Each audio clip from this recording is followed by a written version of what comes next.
سلمان صاحب، معاشی اشاریے بہتر ہو رہے ہیں، بہت زیادہ بہتر ہو رہے ہیں، ایسی خبریں حکومت کی طرف سے آ رہی ہیں، کیا زمینی حقائق سے یہ اشاریے مطابقت رکھتے ہیں؟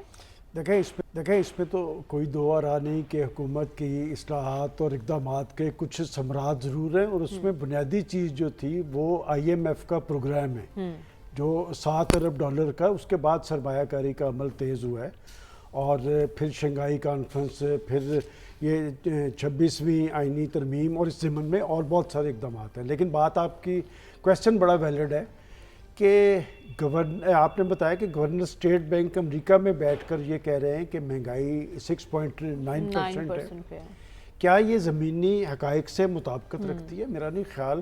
کہ بات یہ کہ معاشی اشاریے درست ہوں گے کہ زر مبادلہ کے ذخائر بھی بڑے ہیں، آپ نے کہا کہ اسٹاک ایکسچینج بھی اپنی بلندیوں پہ ہے، افراط زر بھی نیچے آیا ہے، مہنگائی بھی نیچے آئی ہے، لیکن جو عام اشیاء ضروریات کی قیمتیں ہیں ان میں کمی کیوں نہیں آئی؟ اور بات یہ کہ یہ تو براہ راست لوگوں سے متعلق چیزیں ہیں، لوگوں نے اشیاء ضروریات خریدنی ہیں۔ میرا خیال ہے کہ جو لوگ یہ دعوے کر رہے ہیں کہ جی مہنگائی میں 6.9 کی، تو میں یہ تو تسلیم کرنے کے لیے تیار نہیں۔ یہ بات میں ضرور کہہ سکتا ہوں کہ معاشی استحکام کی طرف پیش رفت ہے۔ اب پاکستان کے اندر کوئی بندہ یہ نہیں کہہ سکتا کہ پاکستان دیوالیہ ہونے کے قریب ہے، پاکستان سری لنکا بننے جا رہا ہے، کہ وہ سارے خطرات اور خدشات ختم ہوئے ہیں، لیکن جس ترقی کے عمل کا جو منسلک نہیں ہوگی عوام کی حالت ذات میں بہتری، ان کی زندگیوں میں اطمینان نہیں آئے گا، اور خاص طور پہ آپ دیکھیں کہ ان کا چولہا جو ہے وہ نہیں چلے گا، ان کے بچوں کو صحت اور ایجوکیشن کی سہولتیں نہیں ملیں گی، وہ اپنے بچوں کی فیسیں نہیں دے پائیں گے۔ یہ ساری وہ صورتحال ہیں، اور سب سے اہم بات یوٹیلیٹی بلز ہیں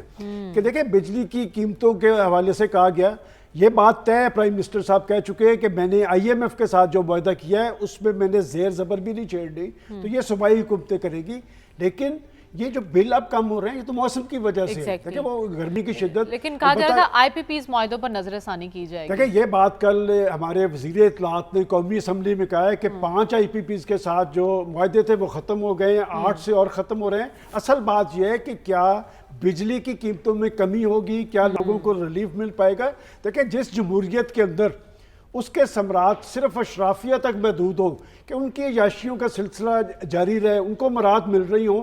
اور لوگ مسائل زدہ ہوں، مہنگائی زدہ ہوں، یہ ایک بہت بڑی کنٹراڈکشن ہے۔ تو میں سمجھتا ہوں کہ جب ہم یہ کہتے ہیں کہ پاکستان کے اندر ایک منتخب حکومت ہے، ایک اتحادی حکومت ہے، یہ جائزہ انہیں اسمبلی کے فلور پہ لینا چاہیے کہ آپ کے دعوے یہ ہیں، لیکن عملاً صورتحال کیا ہے؟ جب تک اس جمہوریت کے ثمرات عام آدمی تک نہیں پہنچے گے، میں نہیں سمجھتا کہ آپ کے معاشی اشاریے کتنے بھی اوپر چلے جائیں تو یہ نہیں کہا جا سکتا کہ لوگوں کی زندگیوں میں اطمینان ہے۔ ایگزیکٹ پوائنٹ یہ ہے کہ عوام کو ریلیف کب ملے گا اور کب تک کتنا انتظار کرنا پڑے گا؟ سلمان صاحب، ایک تو یہ جو حالیہ واقعات ہیں ان کی ٹائمنگ بڑی امپورٹنٹ ہے۔ ایس سی او کے بعد جب ہمارا امیج بہتر ہوا ملک میں،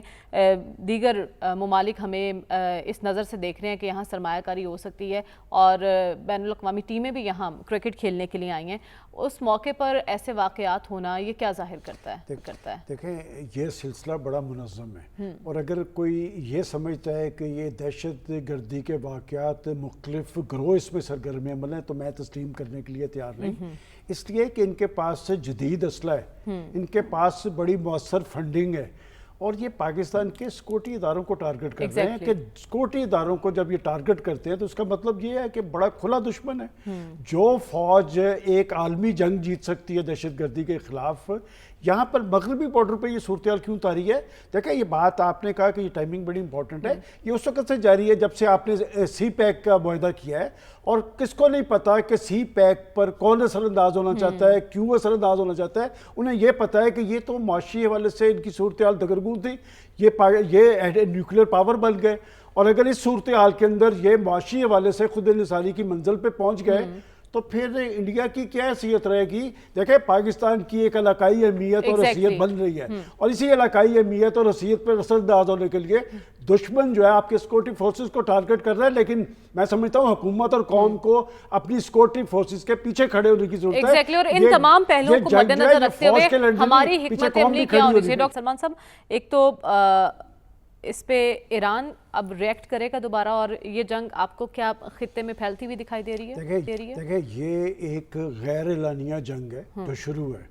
اور جہاں تک ایران کی بات ہے تو ایران ایک لمبی جنگ کے لیے اپنی طے شدہ حکمت عملی پہ کاربند ہے، اس نے سرنڈر نہیں کرنا۔ اور بات یہ کہ اسرائیل کا ٹارگٹ صرف ایران نہیں ہے، لبنان بھی ہے،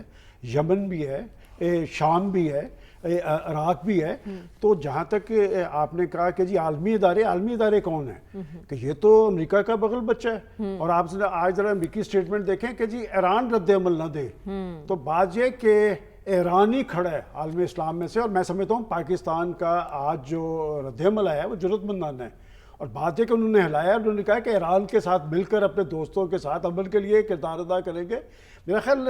دیکھیں ایران کے بارے میں ایک چیز طے ہے کہ جب یکسوئی ہو، سنجیدگی ہو، انہوں نے اسرائیل کے سامنے سرنڈر نہیں کرنا، اور اسرائیل کے جو مقاصد ہیں وہ ڈھکے چھپے نہیں ہیں۔ 100% امریکہ اس کے پیچھے ہے۔ یہ فلسطین کے اندر اور غزہ کے اندر جو صورتحال تاریخ کی ہے، یہ سارا امریکی اسلحہ تھا۔